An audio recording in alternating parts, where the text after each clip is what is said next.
ಚಿತ್ರದುರ್ಗ ಸಂಸದ ಗೋವಿಂದ ಕಾರಜೋಳ ಅವರಿಗೆ ಜೆಡಿಎಸ್ ಮತ್ತು ಬಿಜೆಪಿಯಿಂದ ಅಭಿನಂದನಾ ಸಮಾರಂಭ.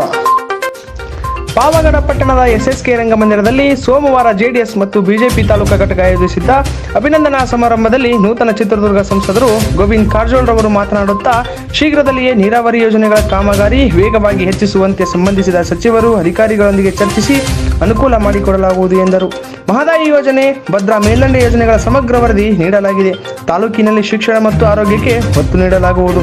ಹಾಗೆಯೇ ತಿಂಗಳಿಗೊಮ್ಮೆ ತಾಲೂಕಿಗೆ ಆಗಮಿಸಿ ಒಂದು ದಿನ ಪೂರ್ತಿ ಜನತೆಯಿಂದ ಅಹವಾಲು ಸ್ವೀಕರಿಸಲಾಗುವುದು ಎಂದು ತಿಳಿಸುತ್ತಾ, ಪಾವಗಡ ತಾಲೂಕಿಗೆ ನೀರಾವರಿ ಅತ್ಯವಶ್ಯಕತೆವೆಂದು ರೈತರಿಗೆ ಅನುಕೂಲವಾಗುವ ರೀತಿ ನೀರಾವರಿ ಯೋಜನೆಗಳು ಕೈಗೊಳ್ಳಲಾಗುವುದು ಎಂದು ಚಿತ್ರದುರ್ಗ ಲೋಕಸಭಾ ಸದಸ್ಯರು ಗೋವಿಂದ ಕಾರಜೋಳ ರವರು ತಿಳಿಸಿದರು.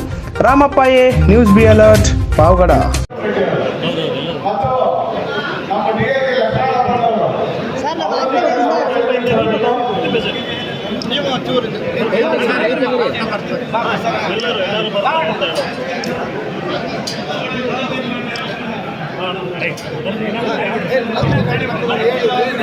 ಪ್ರಾಮಾಣಿಕವಾದಂಥ ಪ್ರಯತ್ನ ಮಾಡಬೇಕು ಅಂತ ವಿನಂತಿ ಮಾಡ್ತೀನಿ. ಅದರಲ್ಲೂ ಪಾವಗಡದ ಜನರ ಬಗ್ಗೆ ಹೇಳಿದೆ. 15,000 ಎಕರೆ ನಮ್ಮ ರೈತರ ಭೂಮಿ ತಗೊಂಡು ಸೋಲಾರ್ ಮಾಡಲ್ಲ, ಜನರಿಗೆ ಉದ್ಯೋಗ ಇಲ್ಲ, ಕೃಷಿಯನ್ನೇ ನಂಬಿ ಕೂಲಿ ಮಾಡ್ತಕ್ಕಂಥ ಜನ ಇವತ್ತು 50,000 ಗಟ್ಟಲೆ ಬೆಂಗಳೂರಿಗೆ ಹೋಗ್ತಾ ಇದ್ದಾರೆ ಅನ್ನೋದನ್ನು ಮನವರಿಕೆ ಆಗಿದೆ. ಅವ್ರಿಗೂ ಗೊತ್ತಿದೆ. ಇಬ್ಬರು ಸೇರಿ ಏನೇನು ಮಾಡಲಿಕ್ಕೆ ಸಾಧ್ಯದ ಪ್ರಯತ್ನ ಮಾಡೋಣ ಅಂತ ಹೇಳಿದಾರೆ.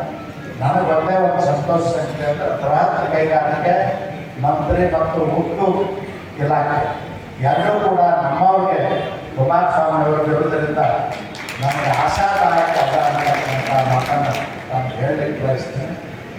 ಬಂಧುಗಳು, ಇದು ಮುಗಿದ ಕಾಲೇ ಮತ್ತೆ ನಾನು ಸುತ್ತ ಹಾಕ್ತಾನೆ ಇರ್ತೀನಿ.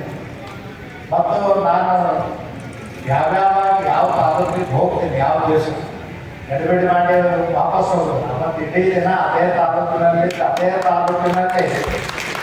ಸರ್ಕಾರಿ ಐಬಿಗಳಲ್ಲಿ ವಸತಿ ಮಾಡಿ, ಎಲ್ಲಿ ಸರ್ಕಾರಿ ಐಬಿಗಳ ವಸತಿ ಮಾಡಿ ನಿಮ್ಮನ್ನೆಲ್ಲ ಭೇಟಿ ಆಗ್ತೀನಿ.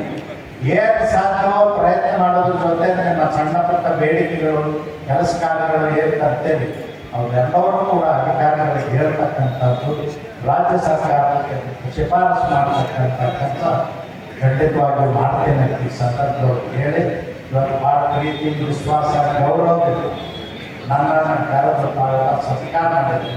ಹೂವಿನ ರಾಶಿನೇ ಹಾಕಿದ್ದೆ. ಐಬಿನಲ್ಲೇ ಬಂದು ಕೆಲವರು ಸತ್ಕಾರ ಮಾಡೋದು ಇದೇ ರೀತಿ ಹೂವಿನ ರಾಶಿ ಸಿದ್ದಿತ್ತು.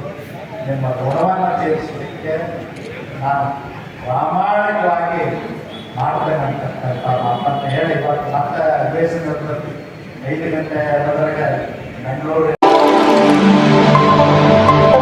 ಸದಾ ವೀಕ್ಷಿಸುತ್ತೀರಿ ನಿಮ್ಮ ನ್ಯೂಸ್ ಬಿ ಅಲರ್ಟ್ ವಾಹಿನಿ. ಇದು ಜನಪರ ಧ್ವನಿ.